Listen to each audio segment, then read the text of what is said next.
Hello everyone, welcome again to Psycho. ये जो आपका टाइम है ना, बहुत ज़्यादा क्रिटिकल टाइम या फिर क्रूशियल टाइम चल रहा है, ठीक है। और बहुत ज़्यादा मुझे पता है सबके साथ ही ऐसा हो रहा होगा कि बहुत ज़्यादा डिमोटिवेशन वाली वाइब्स आ रही होगी, बहुत ज़्यादा नेगेटिविटी आ रही होगी कि कोई एग्ज़ाम तो हो नहीं रहा है। और जो हमारी प्रिपरेशन है वो भी क्या है, रुक गई है, क्योंकि जब एग्ज़ाम ही नहीं हो रहा है तो पढ़ने का भी मन नहीं होता है। वो सबके साथ एक जैसा है, ठीक है। तो हमें क्या है, इसी चीज़ से बाहर आना है और अपने आप को मोटिवेट करना है कि आने वाले टाइम में कभी ना कभी तो एग्ज़ाम होगा ही ना। तो हमें क्या है, उसके लिए अपने आप को प्रिपेयर रखना पड़ेगा, ठीक है। कि जब भी एग्ज़ाम हो तो हमारी जो प्रिपरेशन है वो बहुत ज़्यादा अच्छी हो। तो आपके लिए कुछ लाइन है, मोटिवेशनल लाइन है। और आपको क्या है, इस लाइन को अपने आप पे अप्लाई करना है, अपने आप को मोटिवेट करना है। और हम कोशिश करेंगे कि आपके लिए जो क्लासेस है वो आती रहे यूट्यूब चैनल पे, जिससे क्या है आप अपनी प्रिपरेशन भी करते रहें और अपनी जो प्रिपरेशन है उसको बूस्ट भी करते रहें। तो कुछ लाइन आपके लिए है कि रुकावटें तो जीवन में बहुत आएगी, डर भी लगेगा और निराशा भी होगी, ठीक है। पर यही जीवन का रास्ता है, ये परेशानियाँ नहीं, सिर्फ़ एक पड़ाव है, ठीक है? एक ना एक दिन इन पड़ाव को ख़त्म होना ही है। इन बाधाओं के आगे अगर हम थक गए, झुक गए या फिर रुक गए, तो सिर्फ़ बातें ही रह जाएँगी, ठीक है? कि ये कर लेते तो वो बन जाते, अगर वो कर लेते तो ये बन जाते। लेकिन अगर सच में कुछ बनना है तो हमें हिम्मत दिखानी होगी, अपने आप को मोटिवेट करना होगा, अपने जो ड्रीम्स हैं उनके बारे में सोचना पड़ेगा कि अभी हमारी लाइफ क्या है और हमारे ड्रीम्स मिलने के बाद हमारी क्या लाइफ होगी, ठीक है। तो हमें क्या है, आज से अपने आप को मोटिवेट करना और कंटिन्यू अपनी स्टडी को रखना है। तो आज हम स्टार्ट करते हैं एक इम्पॉर्टेंट टॉपिक के साथ, that is DNA finger printing printing या फिर डीएनए प्रोफाइलिंग भी बोलते हैं इसको हम, और डीएनए टाइपिंग भी बोलते हैं, ठीक है। हिंदी में इसको हम डीएनए अंगुली छापन बोलते हैं। ये एक ऐसी टेक्नीक है जिसमें हम क्या है, अलग-अलग जो इंडिविजुअल होते हैं या फिर अलग-अलग जो लोग होते हैं उनके बीच में डिफरेंस क्रिएट करते हैं। मतलब उनमें विशिष्टता बताते हैं कि अगर ये व्यक्ति है तो ये उससे अलग क्यों है, ठीक है। क्योंकि जो हमारा डीएनए होता है ना, उसका सीक्वेंस का जो 99.9% होता है वो तो सब में सेम होता है ना। अब जैसे हम बोल सकते हैं कि जो हमारे पेरेंट्स हैं ना, उनकी कैरेक्टरिस्टिक्स क्या है, हम में आती है, तो जो क्या है 99.9% सेम रहती है, लेकिन 0.1% क्या है डिफरेंस रहता है हमारे में, जो हमें बताता है कि हम क्या एक यूनिक इंडिविजुअल हैं, ठीक है। तो अगर हम डीएनए फिंगरप्रिंटिंग की बात करें तो डीएनए फिंगरप्रिंटिंग क्या है कि किसी व्यक्ति या फिर विभेद में डीएनए के रिस्ट्रिक्शन फ्रेगमेंट या फिर उसके पॉलीमॉर्फिज्म को बनाना, मतलब कि उसकी जैसे को बनाना क्या बोलते हैं, डीएनए फिंगरप्रिंटिंग, ठीक है। जो डीएनए फिंगरप्रिंटिंग है ना, उसको इन्वेंट किसने किया था, एलेक्स जेफरी ने 1984 में।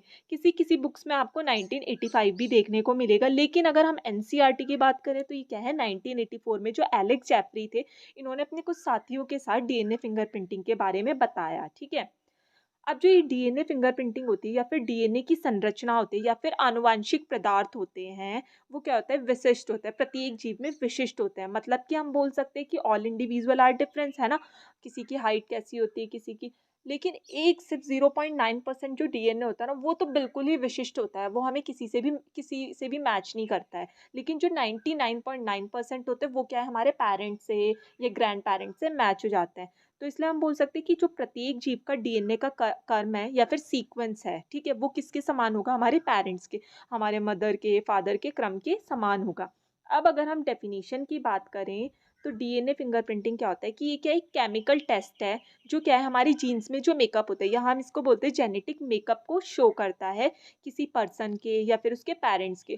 और ये क्या करता है, आइडेंटिफाई करता है हमारी बॉडी को, हमारे ब्लड रिलेशन को, और या फिर कोई जेनेटिक डिजीज़ है या फिर हेरिडिटरी डिजीज़ है उसके क्योर को भी बताता है डीएनए डीएनए फिंगरप्रिंटिंग। अब अगर हम डीएनए फिंगरप्रिंटिंग के मेथड की बात करें कि जो डीएनए फिंगरप्रिंटिंग है वो होता कैसे। डीएनए फिंगरप्रिंटिंग में क्या करते हैं, हम 2 स्ट्रैंड बनाते हैं, ठीक है? Separate strand. एक तो क्या होगा, जिस इंडिविजुअल का हम डीएनए फिंगरप्रिंटिंग कर रहे हैं वो, और दूसरा क्या होगा जो सस्पेक्टेड होगा। फॉर एग्जांपल के लिए कोई क्राइम विक्टिम है या फिर कोई क्राइम सीन है, हमने वहाँ से क्या है डीएनए फिंगरप्रिंटिंग लिया। और जो विक्टिम 1 है, ये जो फर्स्ट वाली स्लाइड है, ये क्या है, कोई सस्पेक्टेड पर्सन है कि इस पर्सन ने शायद ये क्राइम किया होगा। तो हम पहली वाली स्लाइड में उस व्यक्ति के स्टैंड के जीन, मतलब वो ले लेते हैं फिंगरप्रिंट, और दूसरी में क्या है, जो हमें क्राइम सीन से जो फिंगरप्रिंट मिला है उसको लेते हैं और हम मैच करते हैं। अगर हमारे 99.9% मैच हो जाते हैं तो फिर क्या है, इससे पता चल जाता है कि जो क्रिमिनल है वो सच्ची में उसने मर्डर किया है या फिर कोई भी क्राइम किया है या नहीं किया है। तो ये क्या है, मेथड है डीएनए फिंगरप्रिंटिंग का। अब हम एक नोट की बात करते हैं। मैंने आपको बताया ना कि 99% ऑफ डीएनए के जो सीक्वेंस होते हैं वो क्या होते हैं, सेम होते हैं। लेकिन जो 0.1% न्यूक्लियोटाइड होते हैं वो चेंज होते हैं। मतलब कि हम बोल सकते हैं कि अगर अगर हमारे में क्या है 10 गुण है, तो 10 में से जो 9 है ना, वो तो हमारे पेरेंट्स के समान होंगे या सब में एक जैसे होता है ना? लाइक सुनना, देखना ये क्या है, लेकिन सिर्फ़ 1% क्या होता है 0.1% की जो कैरेक्टरिस्टिक्स होती है वो हमारे में ही होगी और किसी में नहीं होगी, ठीक है? फिर अगर हम डीएनए की बात करें तो जो डीएनए है वो 2 टाइप्स के देखने को मिलेंगे डीएनए फिंगरप्रिंटिंग में, ठीक है? पहला है डी बल्क डीएनए और सेकंड है सैटेलाइट डीएनए। जो बल्क डीएनए होगा वो 99.9% होगा, नाम से ही पता चल रहा है बल्क, बल्क मतलब क्या होता है बहुत सारा, ठीक है? जिसको हम कोडिंग डीएनए भी बोलते हैं, जो हमारी जेनेटिक इन्फॉर्मेशन को कोड करता है, मतलब कि जो हमारे पेरेंट्स की कैरेक्टरिस्टिक्स होगी वही हमारी इन्फॉर्मेशन को कोड करेगा। जबकि सैटेलाइट डीएनए होता है ये रिपीटेटिव सीक्वेंस में होता है, मतलब कि सिर्फ 0.1% प्रेजेंट होगा जो हमारी यूनिक आइडेंटिटी को बताएगा, ठीक है? अब अगर हम बात करें कि जो हमारा centre of cell and molecular biology है, मतलब कि जहाँ पे जीन टेस्टिंग या फिर जीन फिंगरप्रिंटिंग होती है, वो इंस्टीट्यूट कहाँ पर है? तो ये कहाँ पर है? हैदराबाद, आंध्र प्रदेश में, ठीक है? अब नेक्स्ट हम पढ़ेंगे कि जो डीएनए फिंगरप्रिंटेड है उसके यूजेस क्या है या फिर उसकी जो एप्लीकेशन है वो क्या-क्या है, मतलब कहाँ-कहाँ हम इसको यूज़ कर सकते हैं। सबसे पहले तो मैंने आपको बताया ना कि कोई भी सस्पेक्टेड पर्सन है या फिर कोई भी विक्टिम है जिस पे क्या है हम मतलब लगता है कि इसने क्या है क्राइम किया है, तो हम क्या है क्राइम सीन से फिंगरप्रिंटिंग लेंगे और जो विक्टिम है उसको आइडेंटिफाई कर सकते हैं कि वो जो क्राइम है वो किसने किया है, ठीक है? फिर सेकंड क्या है, अगर मान लो किसी के पेरेंट किसी कोई बच्चा है वो अपने पेरेंट्स से क्या है सेपरेट हो गया है और फिर हम क्या है उससे भी आइडेंटिफाई कर सकते हैं कि बेबी उसका है या नहीं है। कभी-कभी क्या होता है हॉस्पिटल से भी बच्चे क्या है गायब हो जाते हैं, ठीक है? या फिर कोई-कोई पेरेंट्स क्या है बोलता है कि भई नहीं ये हमारा बच्चा नहीं है, दूसरा कोई और है हमारा बच्चा ना, तो वहाँ पे भी क्या है हम डीएनए फिंगरप्रिंटिंग कर सकते हैं और आइडेंटिफाई कर सकते हैं कि जो रियल मदर है या फिर रियल पेरेंट्स कौन है बच्चे के ना।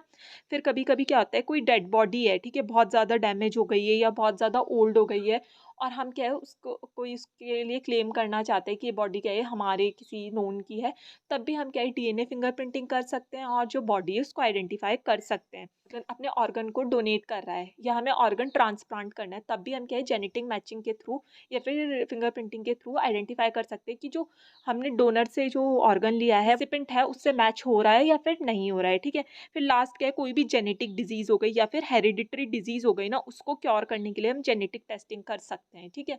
उसमें भी हम क्या है कोई भी ऑटोसोमल रिसेसिव डिज़ीज़ हो गई, ठीक है? आप एग्ज़ाम्पल में बताएँगे कमेंट में कि कौन-कौन सी हेरिडिटरी या फिर जेनेटिक डिज़ीज़ होती है जिसमें क्या है हमारे क्रोमोसोम्स या फिर जीन्स अफ़ेक्ट होते हैं, ठीक है?